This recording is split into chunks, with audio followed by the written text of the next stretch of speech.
Thank you, and good afternoon, everyone. Um, and we feel like we did this once before a little bit, but I'd love to go in more depth. Got an addition, of course, but um, I think bottom line is coaches put a lot of work for this class. Recruiting staff did a lot of work towards the end of a pandemic, and with all the stuff going on and through a difficult season for us, really put together top class in the conference. Some great players, and I think you can just see.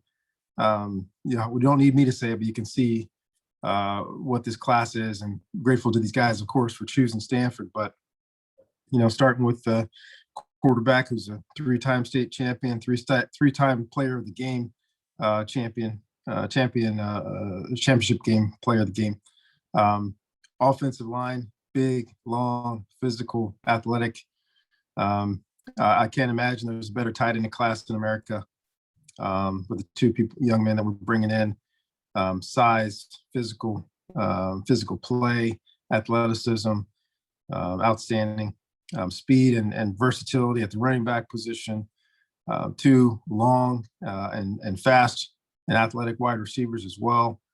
On the defensive side, we last couple classes now, we want to have those edge pass rushers, and we're going to have some for the next few years that we're very excited about. Bringing three guys in this class that we think can affect the passer off the edge. Three defensive linemen that we think are athletic and explosive and long and physical and play with high effort. Inside linebackers that can run and hit. And that's my dad used to always say, those guys that can just flat out run and hit, and that's what we believe our guys can do there. And then versatility and athleticism in the back end. We need length, we need speed, we need athleticism, versatility to cover tight ends and slot receivers, as well as receivers on the outside, and cover ground as safeties. Both cover ground to come up and make tackles in space, and cover ground in the passing game to run sideline to sideline. And I think comprehensively, you see this entire class. We hit pretty much every single position we wanted to, and have gotten some great help, honestly, from our non-scholarship group as well. Long snapper, fullback, defensive guys, offensive guys that we think really add to this class. So every coach is going to say the same thing, but I think you can look at this class top to bottom and see that we're very purposeful, and then brought in some guys that we think are going to get on the field sooner than later. Open it up for questions. You can use the raise your hand function. We will take questions through that. We'll start off with Troy Clardy. Troy, go ahead. Hey, Coach, you mentioned guys who can get on the field sooner rather than later. One guy has been on the field as a Sooner, like in his introduction to Stanford with Patrick Fields, the former Oklahoma player. What can you tell us about him, and what exactly can he bring to a defense that, let's face it, seems to take some steps back statistically at the very least last year? Yeah, first and foremost, Patrick brings confidence. He brings leadership. Guys played at a high level, led Oklahoma tackles last year. He's been there for a while, though, has played in a couple of different versions of that defense. So you talk football with him, during this process, and he can tell you exactly what they did in Oklahoma and why they did it and what they changed when they changed it. Very smart. But as I said, also very effective on the field. Yes, he brings competition to the safety position, but at the same time, possibly able to bring us, be able to have a lot of veteran leadership out there. May have some versatility. He's open to playing safety. He's open to playing nickel. Jonathan McGill can play nickel and safety. Kendall Williamson can play nickel and safety. So to have three of our older guys have that kind of versatility is very exciting, along with the experience that they all bring. We'll go to Ben Parker next. Hey, Coach, you got guys that are already enrolled, Fields being one of them, but also some freshmen as well. David Bailey, Moody Rubin, Sam Roush. I'd be forgetting one other guy that's enrolled, but just talk about how those guys are coming along and how you feel them being enrolled early will benefit that group. Yeah, it's once again, you all know this. It's been a process of changing how we do things to bring in early enrollees. 2 last year, those 2 guys did a great job setting the table for the 3 this year, and it's off to a good start. We try not to overload these young people just because they were in high school a couple of months ago, but off to a good start, getting stronger, getting faster, learning how to compete with college athletes, learning how to go through the process of being a student athlete. A lot of credit to all of our people here on making this process an easy transition for these young men. And it's off to a good start, and excited about this process starting next week of really getting on the field with some of our agilities and then getting ready for spring football.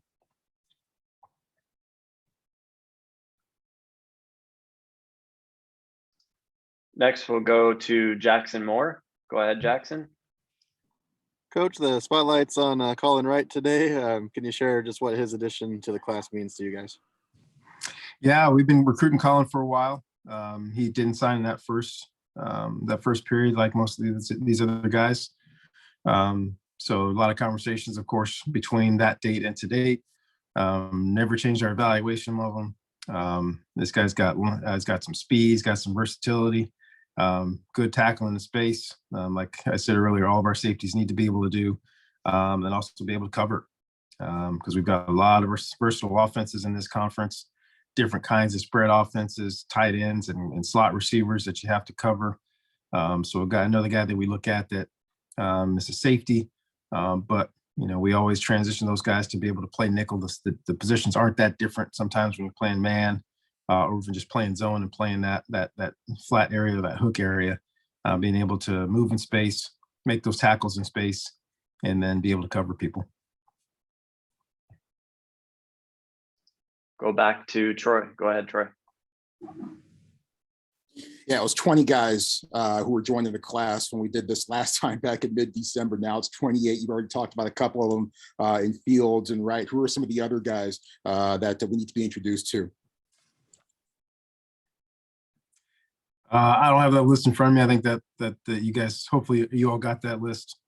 But the bottom line for us is just rounding out our entire class and making sure scholarship and non-scholarship that we're not only addressing our needs, but we're finding those people that fit this place academically, athletically, socially.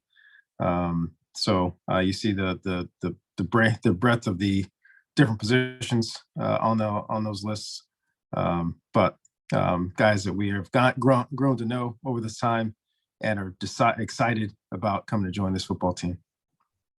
What excites you about Charlie Meyer? Yeah, Charlie, big athlete, strong arm. A lot of people know about his lineage.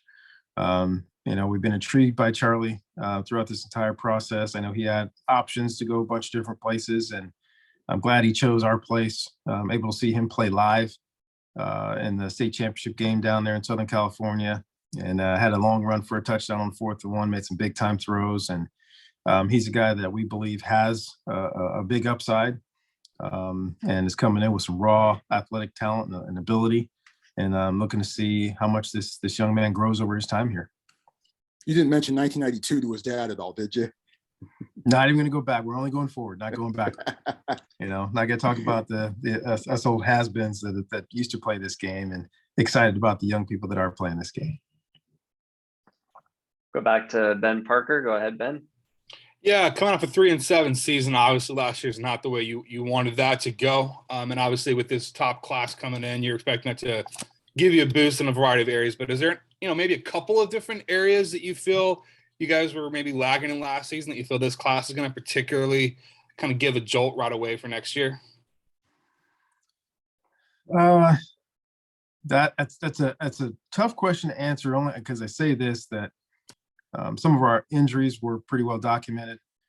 some of the guys that played well for us early in the year that weren't able to finish the year or weren't completely healthy. Missing Michael Wilson for the majority of the year, coming back. Missing Tanner for a little bit of time, having him come back. But I think also looking at last year's class, there's some guys in last year's class that I think are going to help really shore up some of those areas we were deficient, as well as opportunities for this class to come in and participate. And obviously there are places like, bringing in 2 tight ends like we are right now. Those guys will have opportunities. Bringing in the potential pass rushers and front 7 players that we're bringing in, at the very least will give us depth, if not compete very early for playing time. You look at those, especially those guys on the edge. Those guys can come out, can absolutely do what we need them to do. So making it more competitive, at the very least, pushing our guys that are already here. If not, being able to get on the field. We're open to complete competition for those that can go out there and affect the game in Stanford's favor.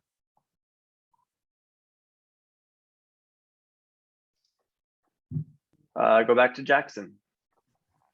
Coach, I think you got through the December press conference without being asked about your quarterback, which is rare. Can you tell us about Ashton and what fans should know that are beyond kind of the basic resume that they can see?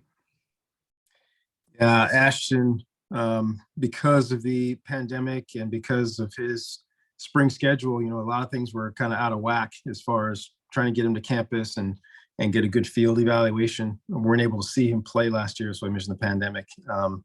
And then so this year, he's able to come out and take advantage of the new rules from last year to work out and with both myself and our offense coordinator, Tavita Pritchard. And to watch this guy who's big, he's athletic, he's a lacrosse player, he's got great feet, he's got a strong arm, and can make every single throw that needs to be made at this level. It was great to see him do that live. He couldn't come to camp based on his schedule, so we were able to do one of those in-person workouts and just to watch the ball come off his hands. And my dad used to say that if he's a good one, it's not going to take very long. And the first couple of throws, you saw it come out of his hand, and you knew he was one of those guys. And then you put the film on again, and for the 3rd year in a row, leading his team to a state championship game, and being able to see the grit and toughness and athleticism, pull the ball down and run and be a tough guy to tackle. And that's a part of football that has always been there, but even seems like even more so, both on the NFL level and the college level. You need quarterbacks that can escape and affect the game with their legs. And Ashton can do that, as well as sit back in the pocket and make those downfield throws that it takes to change field position and score points.